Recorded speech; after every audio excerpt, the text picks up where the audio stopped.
निम्न प्रणाम सा। स्वागत है आप सभी का एक बार फिर से शब्दवाणी क्लासेज में। जैसा कि अपने कल बात की थी अपनी डेमो क्लास में कि अपन एक नए प्लेटफॉर्म पर आ चुके हैं जिसमें अपन अलग अलग प्रतियोगी परीक्षाओं से संबंधित जो भी महत्वपूर्ण सब्जेक्ट होगी उन पर चर्चा करेंगे, उनकी क्लास लेंगे। उसी के क्रम में सभी जो कॉम्पिटिटिव एग्जाम हो, चाहे कौन सा भी ले लो, उनमें एक कॉमन सा फैक्टर होता है करंट अफेयर्स। करंट अफेयर्स का मतलब हाल ही में चर्चित मुद्दे। कई बार अपन को ऐसे प्रश्न पूछ लेते हैं कि कौन सी घटना कहां हुई, कब हुई, तो उससे संबंधित जो भी क्वेश्चन है वो भी पूछे जाते हैं। तो आज से अपन अपनी जो क्लास स्टार्ट करने जा रहे हैं वो पहली क्लास करंट अफेयर्स की है। मैं आपको बता दूं कि शब्दवाणी क्लासेज पर आपको हमेशा करंट अफेयर्स की क्लास उपलब्ध करवाई जाएगी और करंट अफेयर्स भी ऐसे जो इतने इंपॉर्टेंट हो कि लगभग लगभग परीक्षा में आने के योग्य हो। इसके साथ साथ में अपन अपने जो शब्दवाणी क्लासेज है उसमें एक और महत्वपूर्ण चैप्टर उठाएंगे, वो है एनसीईआरटी की किताबें। क्योंकि इस भीड़ भाड़ बड़ी जिंदगी में अपन जो अपनी पहले जो मूलभूत किताबें थी एनसीईआरटी की, उनसे धीरे धीरे दूर होते जा रहे हैं और बाजार में जितनी भी अन्य किताबें आ रही है उनको पढ़ रहे हैं। लेकिन अपन इस चीज को नकार नहीं सकते कि जब तक अपन एनसीईआरटी की किताबों को नहीं पढ़ेंगे तब तक अपना सिलेक्शन नहीं होगा। क्योंकि वो मूल किताबें हैं, वो जड़ है, और जब तक किसी पेड़ की जड़ है वो मजबूत नहीं होगी तब तक वो पेड़ ज्यादा ऊंचा नहीं बढ़ सकेगा, और अगर ऊंचा बढ़ भी जाएगा तो वो ज्यादा देर तक टिक नहीं पाएगा। इसलिए धरातल मजबूत होना चाहिए, आपकी जड़ें मजबूत होनी चाहिए। और आपकी जड़ें मजबूत कहां से होगी? आपकी जड़ें मजबूत होगी एनसीईआरटी से। जो क्लास छठी, सातवीं, आठवीं, नौवीं, 10वीं, 11वीं और 12वीं तक की जो किताबें हैं, कौन सी भी किताब ले लो, वो सभी एग्जामों के लिए बड़ी महत्वपूर्ण है। और मैंने भी कई बार देखा है कि जो अलग अलग एग्जाम होते हैं उनमें ज्यादातर प्रश्न है वो इन्हीं एनसीईआरटी की किताबों में से आते हैं। और फिर बच्चे ढूंढते हैं कि अरे यार मैंने तो फलानी किताब पढ़ ली, फलानी किताब पढ़ ली, फलानी किताब पढ़ ली, लेकिन ये एनसीईआरटी नहीं पढ़ी और ज्यादातर प्रश्न एनसीईआरटी में से ही आए। तो आपकी इस भूल को दूर करने के लिए, आपको एनसीईआरटी तक ले जाने के लिए, मैं प्रकाश बादू शब्दवाणी क्लासेज पर आपको हमेशा एनसीईआरटी किताबों का एक वीडियो अपलोड करूंगा। ऐसे करते करते अपन जितनी भी एनसीईआरटी की किताबें हैं, जितनी भी क्लासों की किताबें हैं जो सामान्य ज्ञान की दृष्टि से इंपॉर्टेंट हो, उन सब पर उस प्रत्येक चैप्टर तक जाने की कोशिश करेंगे जहां से प्रश्न उठ सकता है। शब्दवाणी क्लासेज पर आपको हमेशा ये वीडियो उपलब्ध होंगे। और आज अपना जो वीडियो है, जो क्लास है, वो क्लास होगी करंट अफेयर्स की। तो चलते हैं अपने करंट अफेयर्स की पहली क्लास की तरफ। तो अपने ये शब्दवाणी क्लासेज पर पहली क्लास है और आप सबने जो अपना कल का वीडियो था उसमें आपने बहुत सपोर्ट किया, लाइक किया, शेयर किया, इसलिए आप सबका बहुत बहुत धन्यवाद। और आशा करता हूं कि आप इसी प्रकार सहयोग करते रहेंगे तो धीरे धीरे अपनी शब्दवाणी क्लास है ये एक विशाल वट वृक्ष की तरह तैयार हो जाएगी। उसमें मैं अकेला कुछ नहीं कर सकता, आप सबका सहयोग चाहिए। तो अपन चलते हैं आज की अपन करंट अफेयर्स की क्लास की तरफ।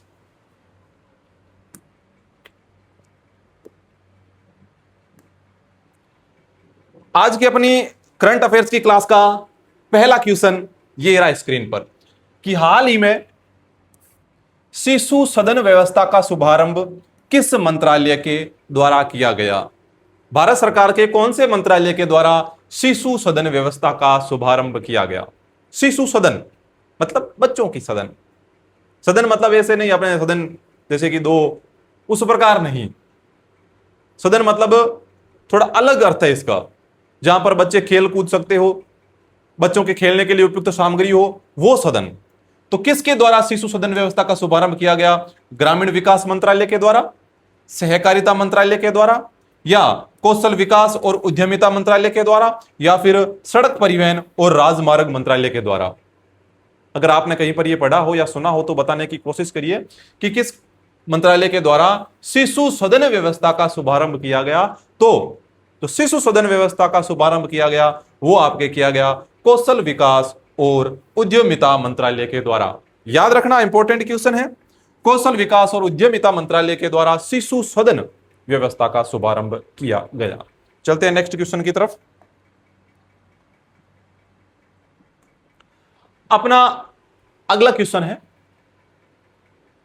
वर्तमान में भारत के नए वायुसेना प्रमुख कौन है? उप वायुसेना प्रमुख। वर्तमान में भारत के उप वायुसेना प्रमुख कौन है? मतलब जो अपने उड़ने वाली सेना है, जैसे कि 3 प्रकार की सेना है, आपको पता है, थल सेना, वायुसेना और जल सेना।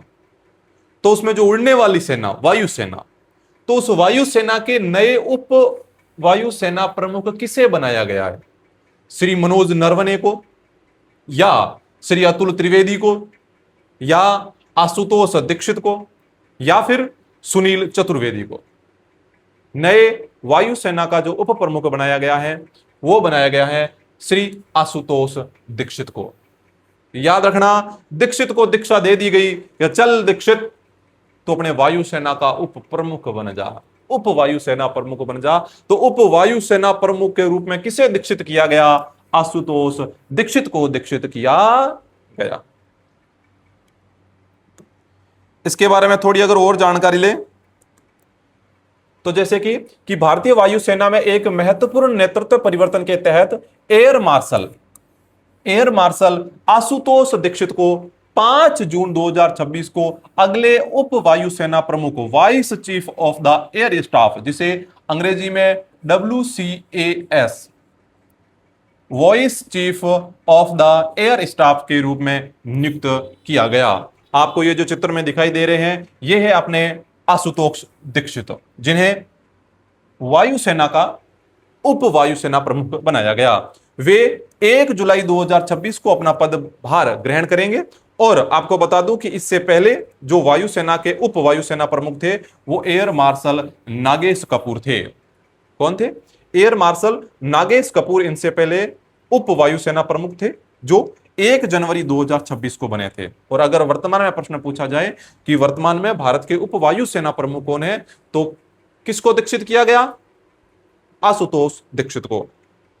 यह है अपने आशुतोष दीक्षित। अगला क्वेश्चन,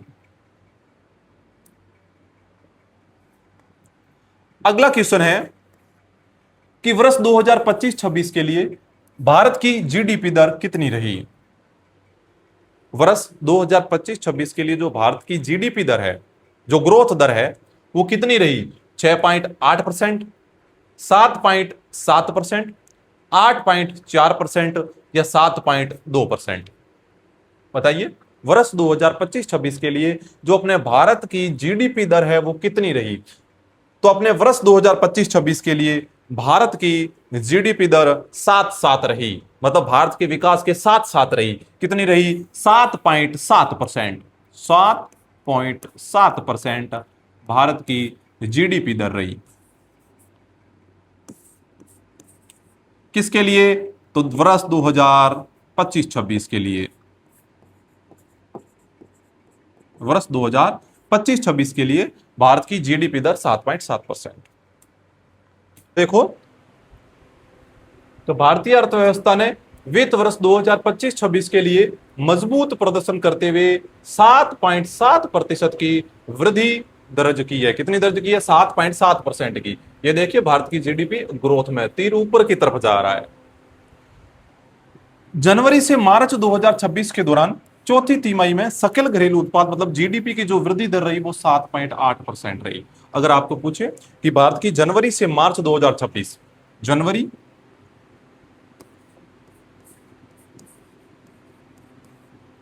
जनवरी से मार्च, क्योंकि मार्च को नया वित्तीय वर्ष शुरू होता है, तो जनवरी फरवरी मार्च 3 महीने हैं, तो 3 3 महीने के एक साल में 4 गैप होते हैं, तो चौथी तिमाही है, ये चौथी तिमाही है। इसके दौरान भारत की जो जीडीपी दर दर्ज की गई वो 7.8% दर्ज की गई।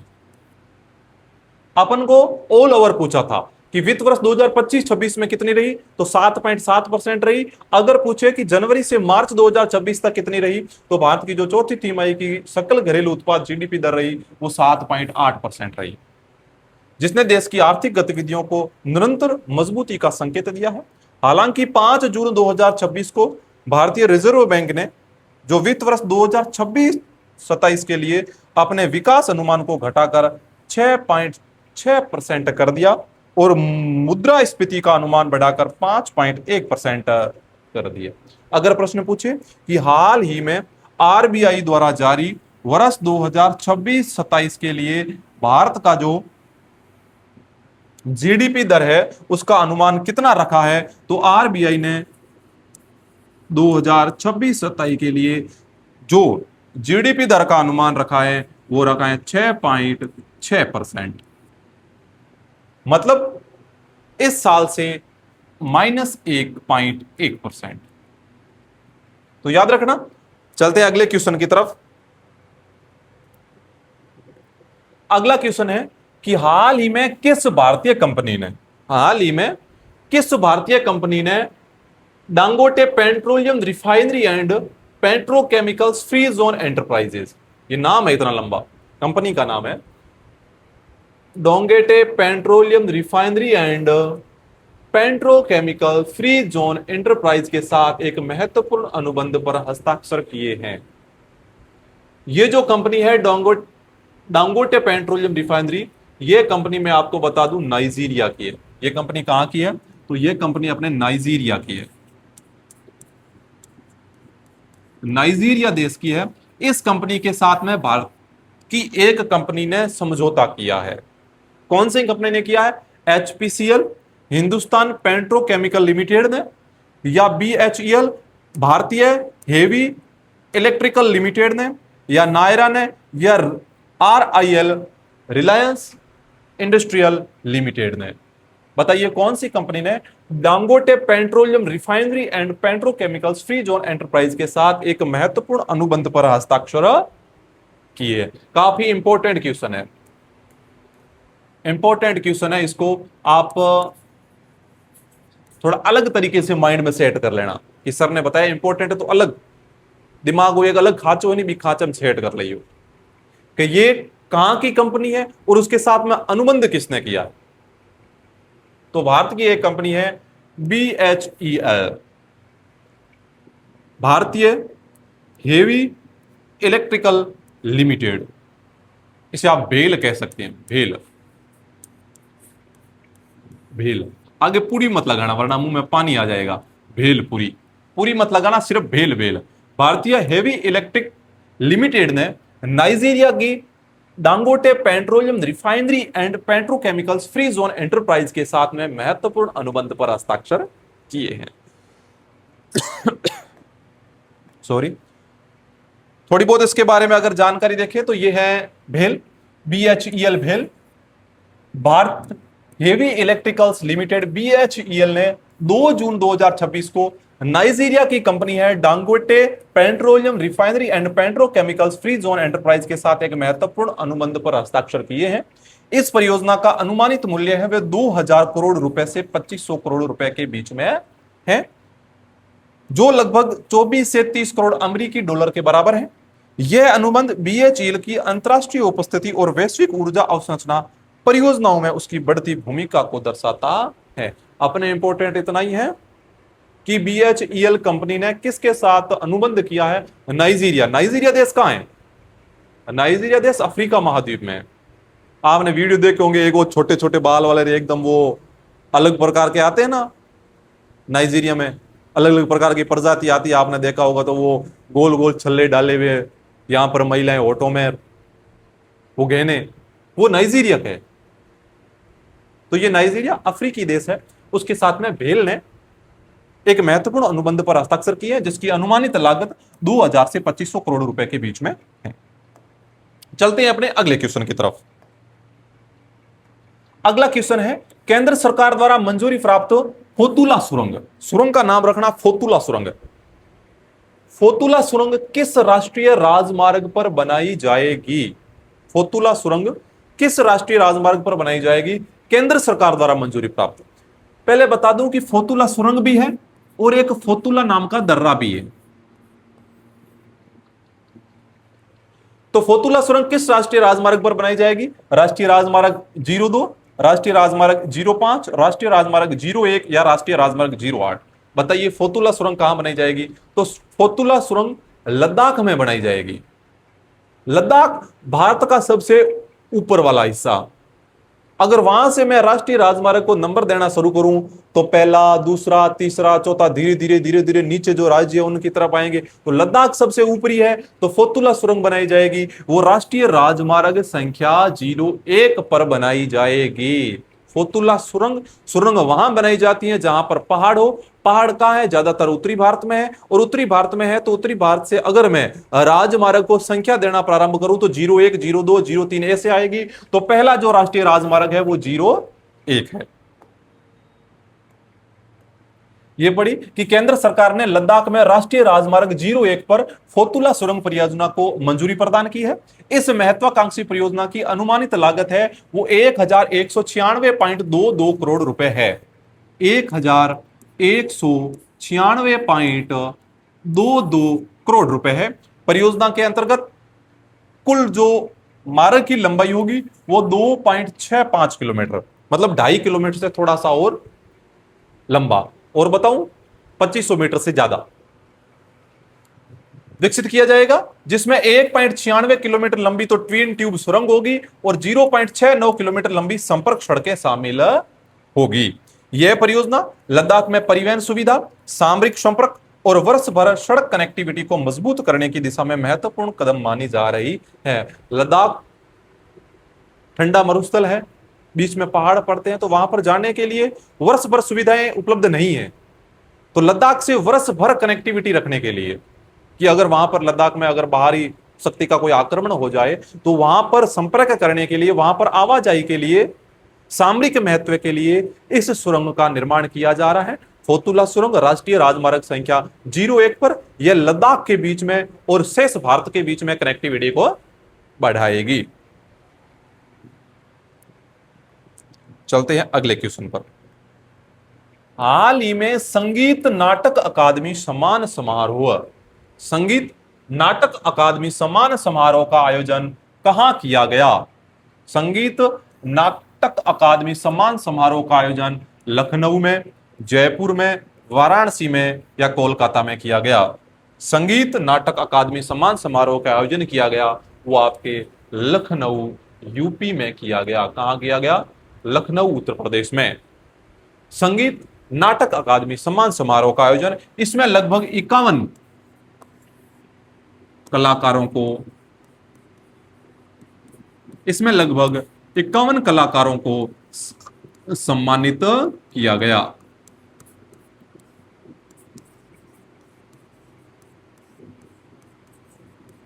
तो इसका आयोजन कहां किया गया? लखनऊ उत्तर प्रदेश में। यहां पर थोड़ी बहुत जानकारी है, यहां पर आप देख सकते हैं कि ये पीछे जो कलाकार है उनको सम्मानित किया गया, इनका फोटो है।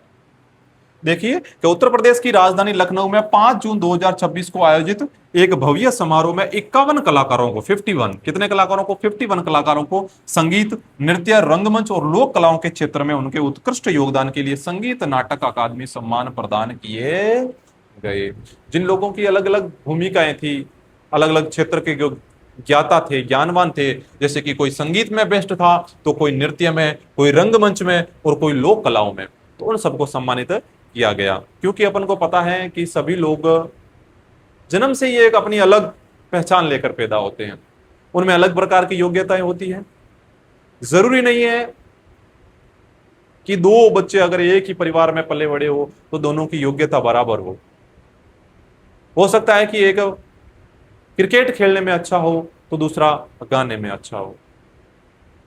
तो उसी प्रकार जो अलग अलग क्षेत्र के लोग थे उनको अलग अलग क्षेत्र में संगीत, नृत्य, रंगमंच और लोक कलाओं के क्षेत्र में उनको सम्मान प्रदान किए गए। यह सम्मान वर्ष 2021, 22, 23 और 24 के लिए प्रदान किए गए। इस समारोह का आयोजन लोक भवन में उत्तर प्रदेश संगीत नाटक अकादमी द्वारा किया गया, जिसमें देश और प्रदेश की समृद्ध सांस्कृतिक परंपराओं का उत्सव मनाया गया। अगला क्वेश्चन है, Mars atmosphere and volatile evolution, Maven, पूरा नाम है मावेन मिशन, किस अंतरिक्ष एजेंसी की परियोजना है?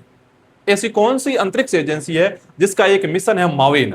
मावेन का मतलब है मार्स, मार्स का मतलब मंगल ग्रह है। Mars atmosphere and volatile evolution mission किस अंतरिक्ष एजेंसी की परियोजना है? बताओ। National aeronautics and space administration, NASA की, नासा की फुल फॉर्म याद कर लेना, एक बार पूछ ही ले। National aeronautics and space administration. फिर है इसरो, भारतीय अंतरिक्ष अनुसंधान संगठन, इंडियन स्पेस रिसर्च ऑर्गेनाइजेशन, भारतीय अंतरिक्ष अनुसंधान संगठन इसरो, यूरोपीय अंतरिक्ष एजेंसी ईसा, ईएसए, या फिर Japan aerospace exploration agency, JAXA. पूछा जा सकता है जाक्सा किस देश की अंतरिक्ष एजेंसी का नाम है?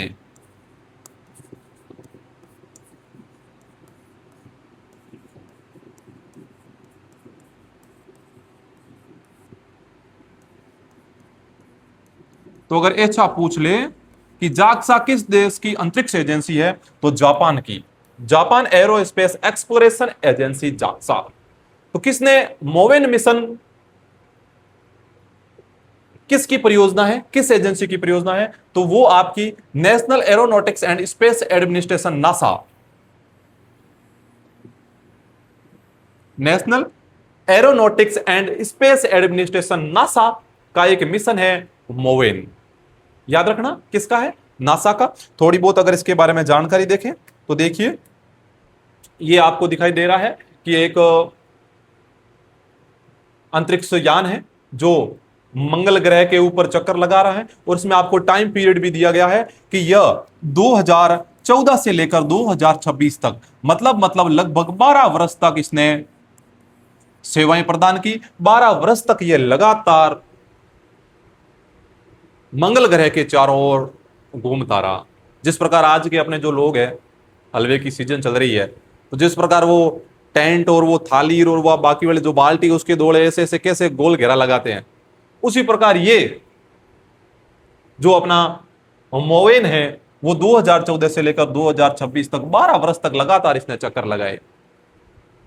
हाँ, हो सकता है कि अपन ज्यादा से ज्यादा जो खाने वाली बाल्टी है उसके चारों तरफ 10 दिन 20 दिन, ज्यादा से ज्यादा अपने सीजन चलती है महीने की, और अपन सीजन चलती है, अपन को कुछ मिलता भी है खाने के लिए, इसलिए भी अपन चक्कर लगाते हैं। इसको वहां पर ना तो खाना पीना कुछ नहीं मिलता, बस ये सिर्फ जानकारी देने का काम करता है। फिर भी इसने लगातार 12 वर्ष तक इसने मंगल ग्रह के चक्कर लगाए। किसने? मोवेन ने। तो अमेरिका अंतरिक्ष एजेंसी नासा ने 3 जून 2026 को आधिकारिक रूप से MAVEN Mars atmosphere and volatile evolution mission के समापन की घोषणा कर दी। इसको समाप्त कर दिया। क्यों समाप्त किया? क्योंकि इसको भेजा गया था 2014 में और 2026 में अब ये इसकी कोई जानकारी नहीं है और ना ही ये कोई सूचना भेज रहा है। लगातार नासा ने इससे संपर्क करने की कोशिश की, लेकिन इससे कोई संपर्क नहीं हुआ। तो उन्होंने जो अपने मोवेन मिशन है उसके समापन की घोषणा कर दी। तो देखो, यह निर्णय अंतरिक्ष यान से लंबे समय तक संपर्क न हो पाने के कारण लिया गया।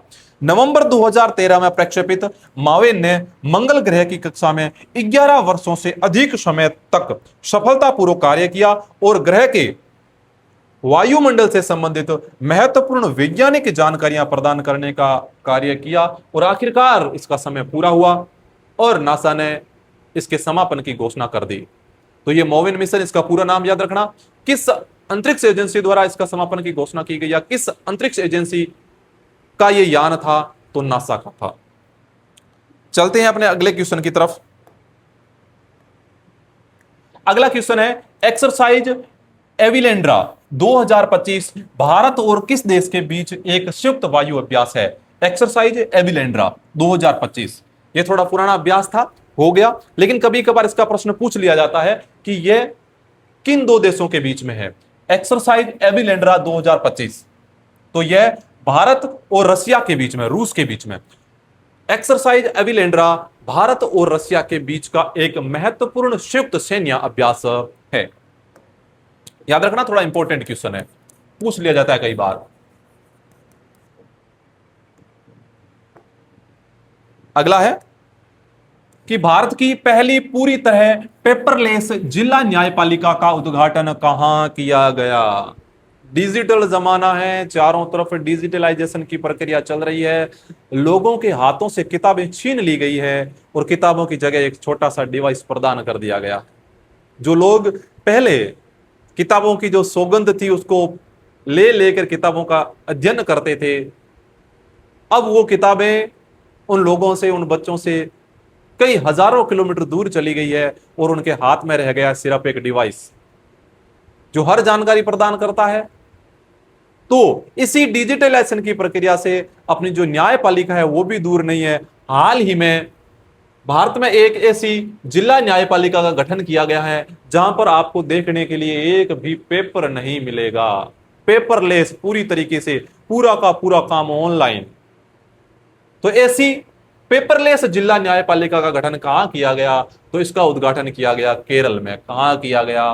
केरल में। याद रखना कि जो ज्यादातर दक्षिण भारत के राज्य है वे थोड़े शिक्षित ज्यादा हैं, तो उस कदम में ये उनकी पहल है। तो जो केरल राज्य है उसके द्वारा पहली बार पूरी तरह से पेपरलेस जिला न्यायपालिका का गठन किया गया। थोड़ी बहुत जानकारी देख लें तो भारत के मुख्य न्यायाधीश CJI सूर्यकांत ने 6 जनवरी को केरल के वायनाड जिले के कलपेट्टा में देश की पहली पूरी तरह पेपरलेस जिला न्यायपालिका का उद्घाटन किया।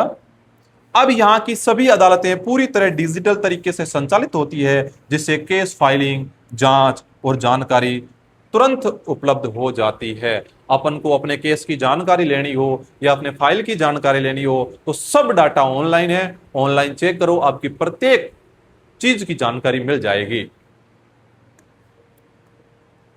अगला क्वेश्चन है, किस संगठन ने 2026 को अंतर्राष्ट्रीय चारागाह और पशुपालन वर्ष घोषित किया?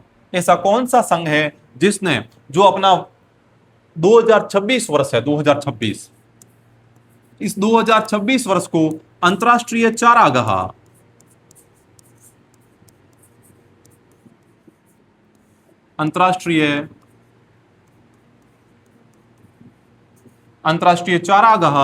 और पशुपालन वर्ष घोषित किया?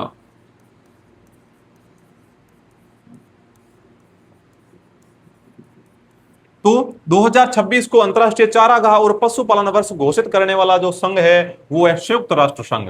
संयुक्त राष्ट्र संघ ने 2026 को अंतर्राष्ट्रीय चारागाह और पशुपालन वर्ष घोषित किया। याद रखना, पूछा जा सकता है, किसी भी एग्जाम में पूछा जा सकता है, थोड़ा इंपॉर्टेंट क्वेश्चन है।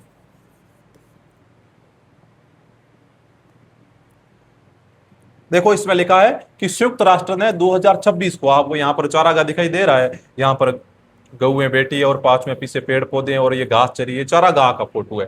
तो संयुक्त राष्ट्र ने 2026 को अंतर्राष्ट्रीय चारागाह और पशुपालक वर्ष घोषित किया। चारागाह पृथ्वी की लगभग आधी भूमि पर फैले हैं, जिनमें घास के मैदान है, सवाना है, झाड़ी क्षेत्र है, रेगिस्तान, आर्द्र भूमि और पर्वतीय क्षेत्र शामिल हैं। ये लगभग पृथ्वी की आधी भूमि पर फैले हैं। यह क्षेत्र जैव विविधता, कार्बन संग्रहण और जल संरक्षण जैसी महत्वपूर्ण पारिस्थितिकी सेवाएं प्रदान करते हैं। तो आज का जो अपने करंट अफेयर्स के 10 क्वेश्चन थे वो पूरे हुए। ऐसे ही हमेशा आपको अच्छे से अच्छे करंट अफेयर्स के क्वेश्चन मिलते रहेंगे, इसलिए आप अगर नए हो अपने चैनल पर तो चैनल को सब्सक्राइब कर लीजिए ताकि आपको नोटिफिकेशन मिल जाए, क्योंकि मेहनत के बिना कोई मुकाम पाया नहीं जाता। मेहनत करनी पड़ेगी, तो जो सफलता है वो आपकी तरफ दौड़ कर आएगी, आपको पसीना तो बहाना पड़ेगा। वो कहता है ना कि महलों के कनकाब शिखर होते कबूतरों के ही घर, महलों के कनकाब शिखर होते कबूतरों के ही घर, महलों में गरुड़ न रहता है, कंचन पर कभी न सोता है, अरे रहता है कहीं पहाड़ों में छेलों की फटो दरारों में। तो आप वो गरुड़ हो जो अपना आराम छोड़कर, अपने घर जो रोटी बनी बनाई रोटी है वो छोड़कर आप किसी कमरे में तपती लू में या पंखे के नीचे बैठकर पढ़ाई कर रहे हो उस गर्मी में, तो आप उस गरुड़ की तरह हो। आप राज करना चाहते हो, सफलता प्राप्त करना चाहते हो, इसलिए आपने जो जितनी भी सारी सुविधाएं थी वो त्याग दी है, तो एक दिन आपको निश्चित ही सफलता मिलेगी। आप लगातार जुड़े रहिए अपने YouTube चैनल शब्दवाणी क्लासेस से। बहुत बहुत धन्यवाद, स्वागत।